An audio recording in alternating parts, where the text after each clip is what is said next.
Judi online. Masalah yang satu ini emang bener-bener deh. Jadi gue kepikiran sebuah inovasi yang mungkin bisa nge-solve masalah judi online ini nih. Tapi sebelum ke situ, kalian udah pada nonton Squid Game season 2 belum? Buat yang udah, pasti tahu dong sama scene yang satu ini.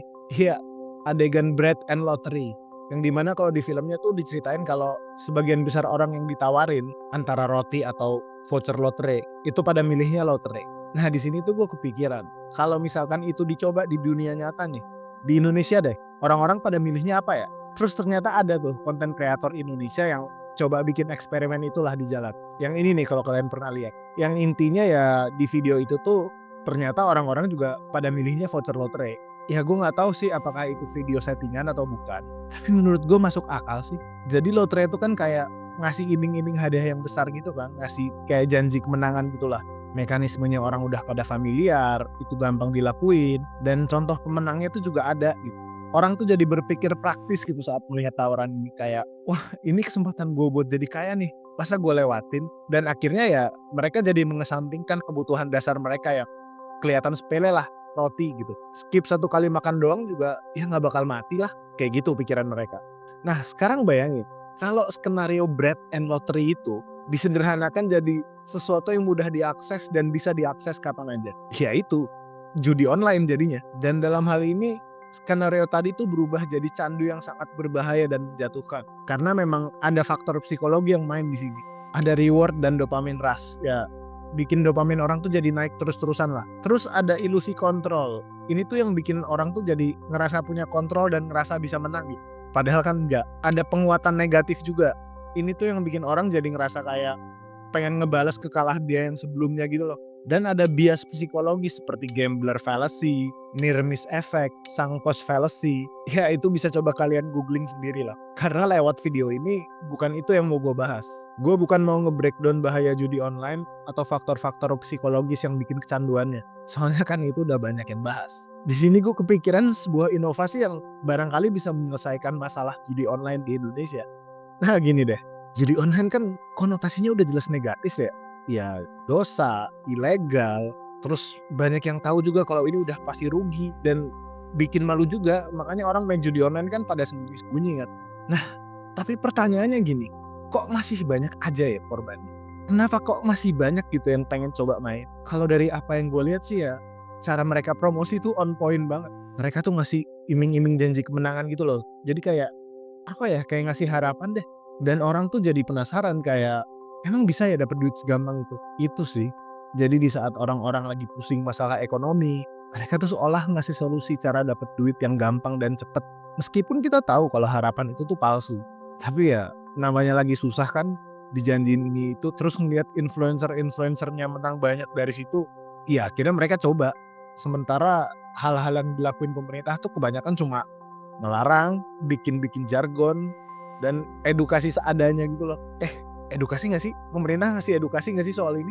Gue sih hampir nggak pernah yang lihat edukasi dari pemerintah soal judi online ini. Yang gue lihat aktif edukasi soal judi online tuh malah youtuber-youtuber banyak.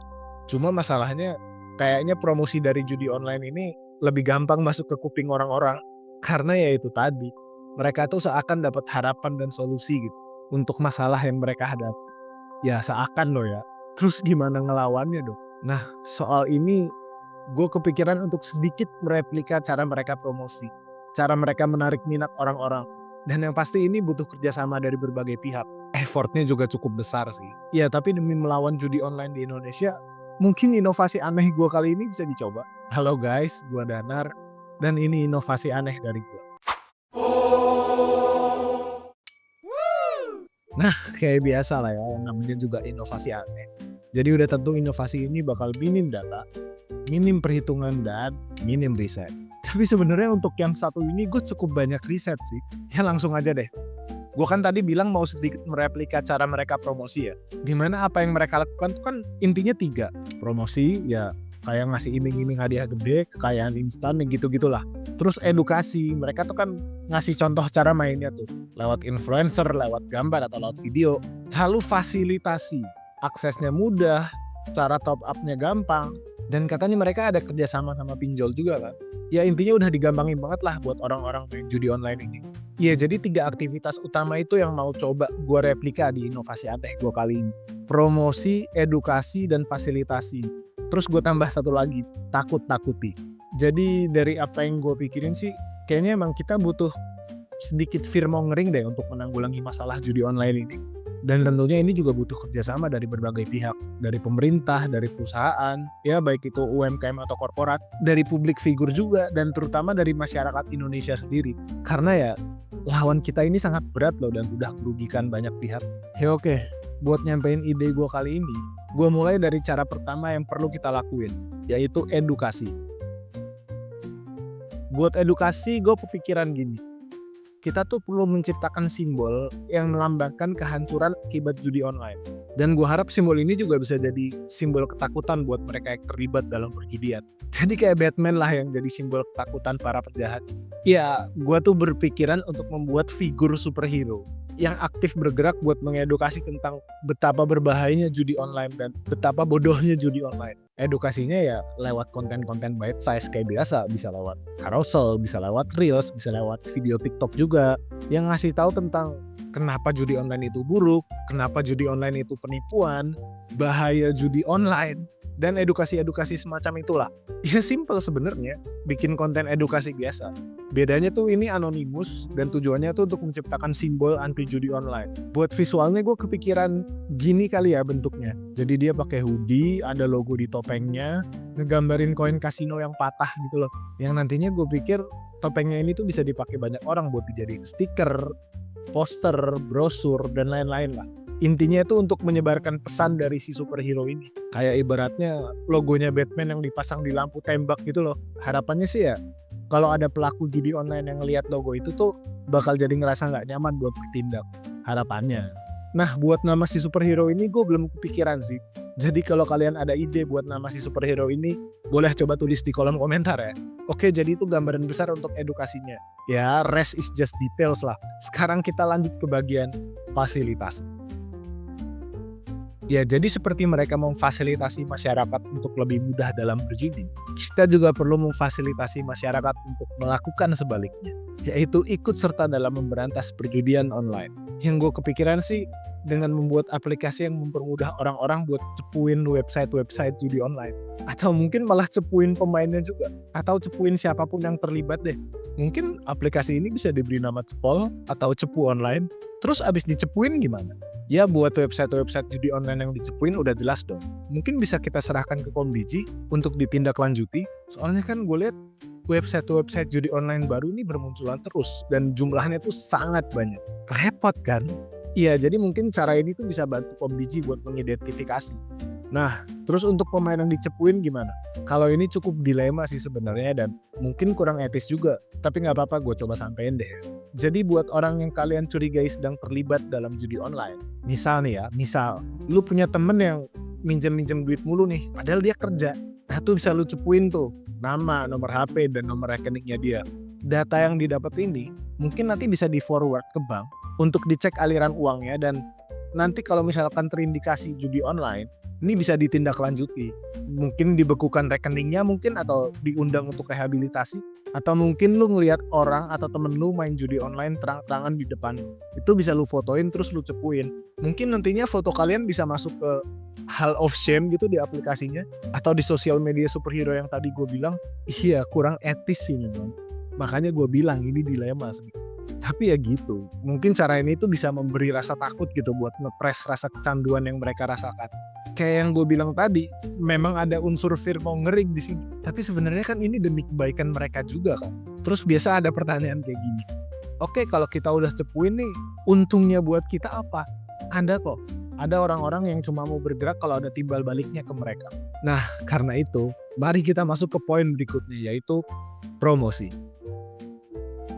Iya, gue sadar kok, kata-kata manis kayak ini demi kebaikan kita semua itu belum cukup untuk menggerakkan orang-orang. Karena itu, dalam mempromosikan gerakan anti judi online ini, ada benefit yang perlu ditawarkan biar orang-orang tertarik. Ya soal ini, kalau promosi lewat sosial media, influencer, dan ngiklan-ngiklan, itu kan ya udah pasti lah ya. Yang mau gue jelasin di sini adalah benefit yang bisa orang-orang dapetin kalau mereka jadi cepu. Sebenarnya simpel aja sih. Setiap kali mereka cepu, dan ternyata itu valid, mereka bakal dapat poin. Poin yang dikumpulin ini nantinya tuh bisa ditukar sama macam-macam. Kayak misal voucher potongan harga ya buat belanja, buat makan, buat liburan, atau juga bisa dipakai untuk undian berhadiah. Terus voucher-vouchernya dari mana? Yang nyediain hadiah buat undiannya juga siapa nih? Makanya tadi gue bilang ini tuh butuh kerjasama dengan berbagai pihak, termasuk dari bisnis-bisnis dan perusahaan. Kita tahu kan judi online ini menurunkan daya beli masyarakat. Tentunya ini bukan hal yang baik buat bisnis-bisnis di sini. Makanya kita ngajak berbagai bisnis buat ngasih ya voucher potongan harga lah buat produk-produk mereka yang bisa ditukerin dengan poin cepu tersebut. Ini hitungannya jadi promosi juga kan buat mereka. Terus soal hadiah undian nih, mungkin kita bisa dapat dari dana CSR, minta ke perusahaan-perusahaan besar mungkin. Karena kan ya kalau terus-terusan begini dan daya beli terus menurun, nggak baik juga untuk bisnis mereka ke depannya kan. Nah jadi di sini kita tuh harus benar-benar melibatkan berbagai pihak. Intinya ya semakin banyak pihak yang mau support semakin baik lah. Jadi semakin banyak juga benefit yang didapat masyarakat kan.